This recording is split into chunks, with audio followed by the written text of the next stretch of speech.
កាលពីព្រេងនេះមានភូមិមួយតូចและខ្លួនក្បែរព្រៃអថាកំបាំងមួយដែលអ្នកភូមិហៅថាព្រៃស្រមោលជីវិតនៅទីនោះសាមញ្ញនិងសុខសាន្តជាមួយនឹងវាលស្រែបៃតងខ្ចីនិងសំឡេងសត្វស្លាបយំក្មេងៗក្នុងភូមិតែងតែរត់លេងក្បែរគែមព្រៃ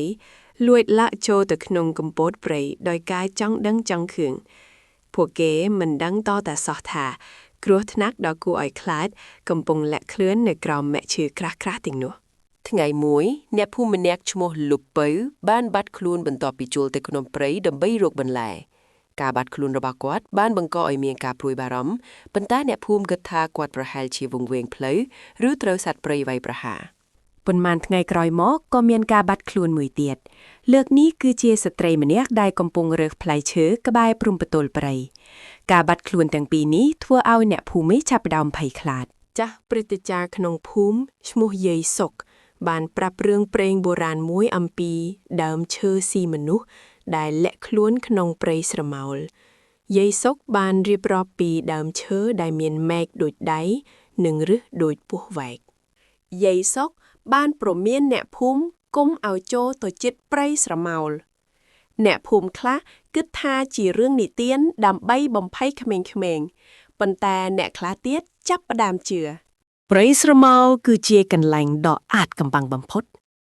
ដើមឈើនៅទីនោះមានទំហំធំមហិមា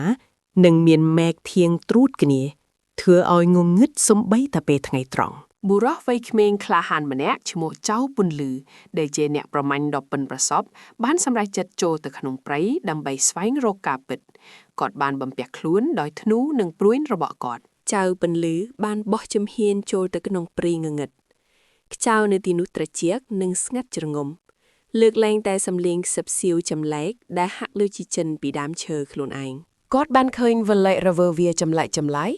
រុក្ខជាតិដែលមានពន្លឺភ្លឺចាំងនិងផ្កាដែលមានពណ៌មិនធម្មតាវាមិនដូចរុក្ខជាតិធម្មតាដែលគាត់ធ្លាប់ស្គាល់នោះទេនៅពេលដែលគាត់ដើរកាន់តែជ្រៅគាត់បានប្រទះឃើញដើមឈើមួយដើមដែលខុសពីគេវាមានគល់ដ៏ធំនិងមែកធៀងក្រាស់ៗនៅចំកណ្ដាលដើមឈើនោះមានរូងដ៏ធំមួយដែលមើលទៅដូចជាមាត់កំពុងបើកភ្លាមនោះគាត់បានឃើញស្លឹកឈើមួយចំនួននៅក្បែរមាត់នោះនេះហើយជាដើមឈើស៊ីមនុស្សដែលយាយសុកបានប្រាប់មុនពេលដែលគាត់អាចរត់គេចខ្លួនមែកឈើដ៏ធំបានលូកមករកគាត់ដូចជាពស់ដើមឈើនោះមានភ្នែកក្រហមភ្លឺចាំងលើសម្បុករបស់វាចៅពន្លឺបានព្យាយាមគេចខ្លួនពីការវាយប្រហាររបស់ដើមឈើគាត់បានបាញ់ព្រួញទៅលើមែកឈើប៉ុន្តែវាមិនបានផលអ្វីសោះគាត់បានរងរបួសដោយសារមែកឈើមុតស្រួចមួយឈាមហូរចេញពីដៃរបស់គាត់ពេលដែលគាត់រត់ចេញពីព្រៃទាំងភ័យស្លន់ស្លាចៅពន្លឺបានត្រឡប់មកភូមិវិញទាំងរបួសនិងភ័យរន្ធត់គាត់បានស្រាយប្រាប់អ្នកភូមិអំពីដើមឈើស៊ីមនុស្សដំបូងអ្នកភូមិខ្លះមិនជឿគាត់ទេដោយគិតថាគាត់បានវង្វេងស្មារតីប៉ុន្តែនៅពេលពួកគេឃើញរបួសរបស់គាត់និងទឹកមុខពោពេញដោយការភ័យខ្លាចរបស់គាត់ពួកគេក៏ចាប់ផ្ដើមជឿមិនយូរប៉ុន្មានឬរបស់ដាវឈើចាប់ផ្ដើមលូនចូលមកកាន់តែជិតភូមិវលាស់របស់វាក៏ចាប់ផ្ដើមលូនឡើងជញ្ជាំងផ្ទះអ្នកភូមិបានសម្រេចចិត្តប្រយុទ្ធពួកគេបានប្រដាប់ដោយពូថៅកាំបិតនិងភ្លើងការប្រយុទ្ធដ៏ធំមួយបានកើតឡើងនៅគែមព្រៃភ្លើងបានឆាបឆេះមែកឈើបាក់បែកហើយសំឡេងស្រែកបានពន្លឺឡើង